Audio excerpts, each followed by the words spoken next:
Clark showed up today at the Nike WHQ. Don't know exactly what that is, to be honest. The Nike worldwide headquarters. Okay, that makes more sense. But she has showed up to the Nike worldwide headquarters, and obviously this is one of those, like, she is the massive guest. They're all there. Caitlyn Clark just stepped into Nike's world headquarters in Oregon, and the entire building came to a standstill. Employees lined the hallways, cameras raised, applause echoing as if a future Hall of Famer had arrived. This isn't the kind of welcome you see for a second-year WNBA player. It's a level of treatment Nike usually saves for icons like LeBron James or Serena Williams. And the fact that this moment is happening now isn't random at all. There's a very specific reason behind it. More of Caitlyn at the Nike WHQ. Her arrival.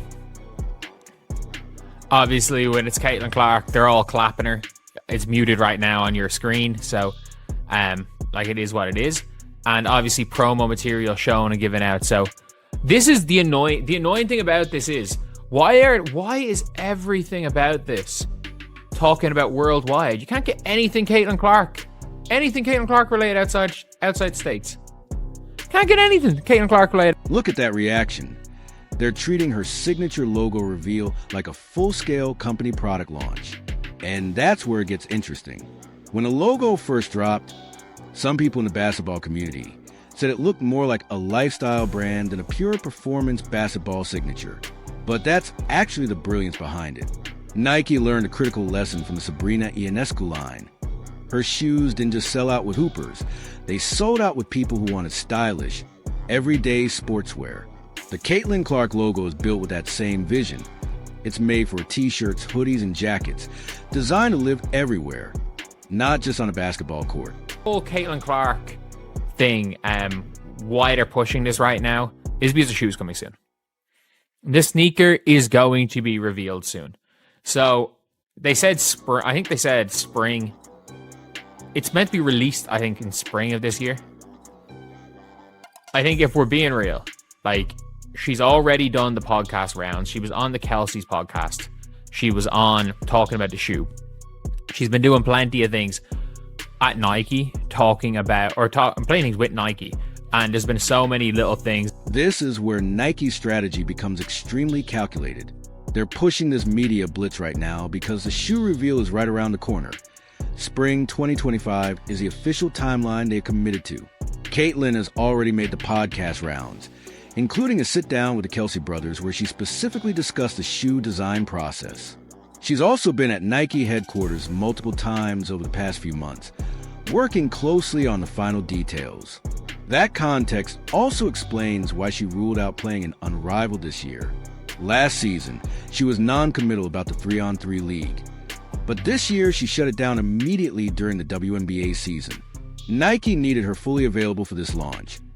Clear for appearances, media, and a tightly coordinated rollout of what could be their biggest signature athlete debut in more than a decade. Curry shit isn't, and Steph Curry's coach reposting everything, and Caitlyn Clark posting Steph Curry wearing her shoes. There's plenty, because, like, again, her sneakers are literally, they are the most worn, they're the most worn sneakers in the NBA this season. Like, Caitlyn's P's have been the most worn sneakers in the NBA. So at the end of the day, like, if it was that big a deal, the NBA players were wearing Caitlyn Clark shoes, she would have posted more about it, or, you know, with her sneakers being first and second in the end. Now here's the part that should terrify every other shoe company. Steph Curry wore Caitlyn's PE shoe, and his coach reposted it. This wasn't a one-off publicity moment either. The Caitlyn Clark PE line has quietly become the most worn signature shoe in the NBA this season. Not LeBron's, not Jordan's, not KD's, Caitlyn Clark's. NBA players are actively choosing a WNBA player's signature shoe over every other option available, and that has never happened before in basketball history. When male professional athletes willingly compete in a women's signature shoe, it's not a feel-good headline. It's a seismic shift in how the market values women's basketball as a product. That Caitlyn's everywhere. The shoe is everywhere. And it's going to be it's going to be Nike's biggest sneaker launch for a new signature athlete probably since being a signature athlete really matters. Since it hasn't mattered that much. Like, the launch of the Giannis shoe, who's been their best athlete they've had, wasn't that big. Their launch of the Luka shoe, because he was with Jordan Brand. Their launch of even the Bookers, the Jazz, the Kyrie ones, which were great. This is why this launch is so critical to Nike's entire business model. Signature athletes are incredibly expensive. You're paying tens of millions a year to stars like Giannis Antetokounmpo, Devin Booker, and Jason Tatum. The problem Nike has been facing is that none of those launches have created a true cultural moment that justifies that level of investment anymore. The Giannis signature debut was solid but modest. The Luka Doncic line, even under the Jordan brand, never broke into mainstream buzz outside hardcore sneaker circles. Even Kyrie's signature line, despite producing elite performance shoes, failed to translate into mass market appeal on a scale that makes a signature athlete truly worth the cost. Caitlyn Clark is different. This isn't just about basketball fans. It's about casual sports fans, women who've never bought basketball shoes before, and parents buying shoes for daughters who want to be like Caitlyn. Nike is betting that signature athletes still matter, but only if they transcend the sport itself. Like, there's a lot of sports where there's no signature athletes, and Nike are doing just fine in those sports. So I think the true value of a signature athlete is going to come down to Caitlyn Clark. I do think Caitlyn Clark is going to be I think she's going to be one of the last two female signature athletes. My guess for signature sneaker, is that one of Paige Beckers or Juju Watkins is going to get a signature sneaker. I think both of them are signed to deals. By the way, as far as I'm aware, Juju signed to a bigger deal than Caitlyn Clark, but it's not a guaranteed signature sneaker. She's just going to be getting her, she's going to be the face of a line. She's going to be like the face of Nike are going to have like a generic sneaker where she's going to be the face of. So let's talk about what comes next in women's basketball signatures. Caitlyn has hers. Aya Wilson has hers with Nike. Sabrina's line is already proven to be a commercial success. Then there's the next generation. Paige Buchers and Juju Watkins are both signed to major deals, and Juju's contract with Nike is actually larger than Caitlyn's initial deal. But here's the key difference. Juju doesn't have a guaranteed signature shoe. Instead, she's positioned as the face of a general performance line. Similar to when Nike chose not to fully commit to Blake Griffin as a rookie and made him the face of the Hyper Dunk line rather than giving him a signature shoe. It was a strategic hedge, and in Blake's case, it ended up being the right move because his career didn't develop the way many expected. Nike is taking the same approach with Juju. She'll have visibility in her own colorways, but not a dedicated signature line, which is being reserved for Paige or whoever ultimately becomes a bigger cultural draw. And right now, based on unrivaled viewership numbers and social media engagement, that happened. Paige is making the strongest case. Aja, Sabrina. I think one of Juju or Paige, whichever one of them ends up being the bigger draw. I think it could very well be Paige.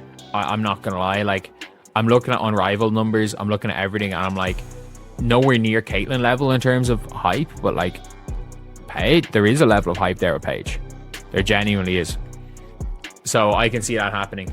And her getting a signature sneaker, and then like Juju maybe being the face of a generic line, because they have some generic lines as well, because there's so many non-signature athletes and they can't just. But here's what's fascinating about the timing of this Nike visit. The WNBA is currently in CBA negotiations that could shut down the entire 2025 season. Players are threatening to sit out. The league and the Players Association are billions of dollars apart on revenue sharing. And yet Nike is moving forward with this launch as if nothing is happening, because they either know something we don't or they're betting on a specific outcome. If the CBA gets resolved in February, I genuinely believe we'll see the shoe reveal within 48 hours, as Nike will want to capitalize on the positive momentum of the league continuing.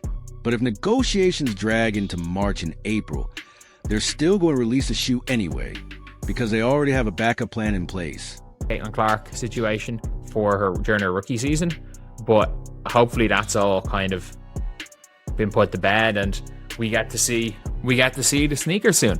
My guess is that the launch of the Caitlyn Clark shoe is going to be sometime in the next I think we will see what it looks like in the next 6 weeks. I think maybe Nike don't want to announce the shoe and release the shoe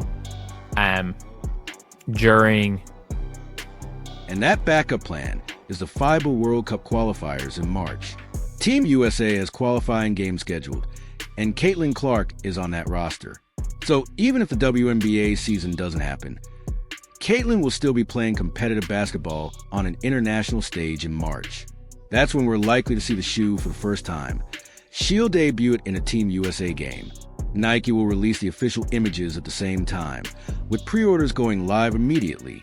It's the same playbook Nike has used for other major signature launches, except this time the athlete is a second-year WNBA player. That's how much confidence Nike has in Caitlyn's market power. The CBA starts dragging into March and April.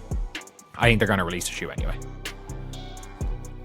But the thing is, like, it's one of those things where they would probably want to see Caitlyn play in the shoe before it's released worldwide. And Team USA. Oh no, I'm an idiot. It's going. The first time we're going to see it is going to be during World Cup qualifiers. World Cup qualifiers in March when Team USA are playing their first set of games. So they're going to be playing their first set of games, and it's going to be during that. I'm a dumbass. Like, that's obviously when the shoes sneaker is going to be. Caitlyn Clark's Nike visit is historic. During her rookie season, Nike barely promoted her. No billboards, no ad campaigns, no focus. Even though she was bringing millions of viewers to WNBA games, they feared backlash from other players under contract. So they played it safe. But after the season, something shifted. Ratings data, sell-through numbers, and watching other brands profit from Caitlyn-adjacent products convinced Nike to go all in. Now, Nike is treating her signature shoe launch like a major cultural event. They're putting Caitlyn front and center, betting their signature athlete model on her. This isn't just about basketball fans.